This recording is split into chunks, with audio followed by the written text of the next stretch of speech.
Hey everyone, and welcome back to Farm Girl in Progress. I am Nadine. We are working out in the garden again. Today we are putting up a fence, a fence up around the garden. That way the turkeys can't get in there, that way the dog can't get in there. And we're just doing a really simple fence. We're doing T-posts and chicken wire, and just enough to keep them out. So let me show you where that fence is going, and then we'll get to it. Alright, so here's where we're starting the fence. We're doing it at the corner of the chicken coop. And if you can see it where the grass has been cut, it's going to go straight down this line to that fence post. We're going to detach that fence panel and then wrap it around to go along the outside of the wooden fence at the back there. And then that'll block this off from her and the turkeys. And then the chicken wire will prevent rabbits coming in as well. So this is the fencing that we're using. It is 5 foot high by 150 feet long, so it should go a good ways. And then we're just using some just plain Jane T-posts. So what we're going to do first is put a line of string down from that post to the corner of the turkey coop here. That way we get a straight line of T-posts, and then we'll set the fence. No, just one side. You got it?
Go off.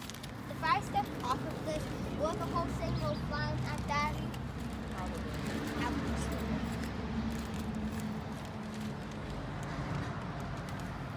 So we're going to be using these T-post clips to attach the chicken wire to the T-posts.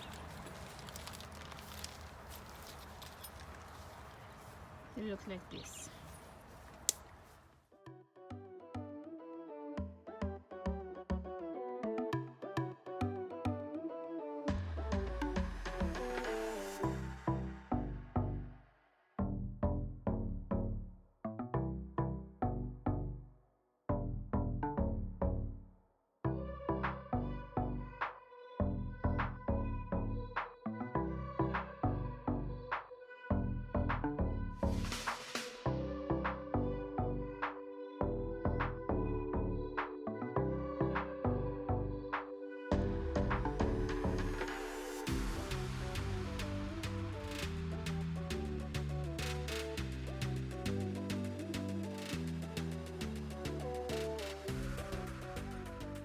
Alrighty guys, so we got it all secured with zip ties because the T-post clips won't work.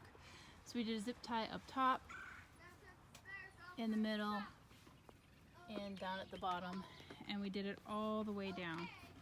Now on this side, we're going to be taking the fence panels off and then sandwiching the chicken wire between the 4x4 posts and the fence panel. So my hubby's currently taking all the fence panels off so we can do that.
we got the chicken wire all secured between the fence panels and the 4x4, so it goes all the way down, and then we'll use T-posts to take it as far as we can around the back.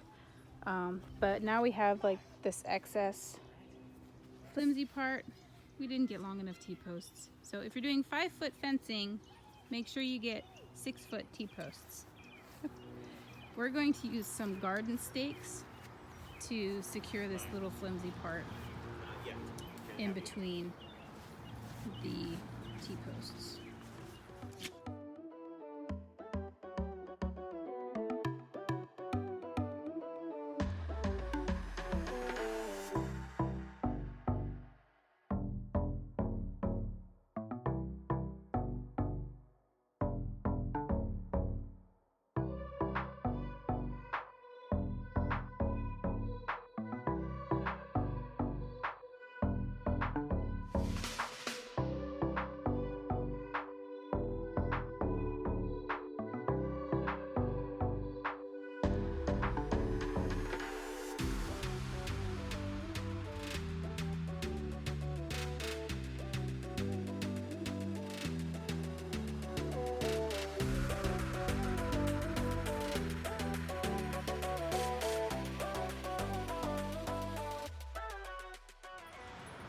Alright, so here's this side of the fence.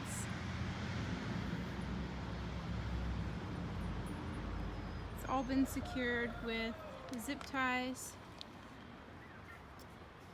in 3 places, the top, the middle, and the bottom. It's looking good. So here's what it looks like up against the fence, guys. We literally sandwiched it between the fence panel and the 4x4 post. And then I think I'm going to take some more of those garden pegs and peg this up in the middle of each of these fence posts as well, just to help with this top floppiness a little bit. And then we are just going to cut it here, because eventually the greenhouse, this is going to be turned, so it's going to be a long ways this way up against this line here. So we're going to cut this fence here, and then once the greenhouse is in place, get over here, the greenhouse is going to go along this way, and then we'll start the fence again at the corner of the greenhouse and go this way with it, because here is going to be our orchard, and then where I'm standing will be, don't do that, will be the blueberry patch here. So we want to make sure that everything is fenced in and protected from deer or rabbits or any of that. So that wraps up the fencing for today. Like I said, we're not going to be extending this roll until we get the greenhouse finished, and then I'll show you when we fence in the orchard area. But for now, the garden is fenced in, so it is safe from the dog, it's safe from the turkeys. It's not quite safe from rabbits yet, but we're getting there. We're getting there, one step at a time. So yeah, thanks so much for watching this video, guys, and remember to grow where you're planted.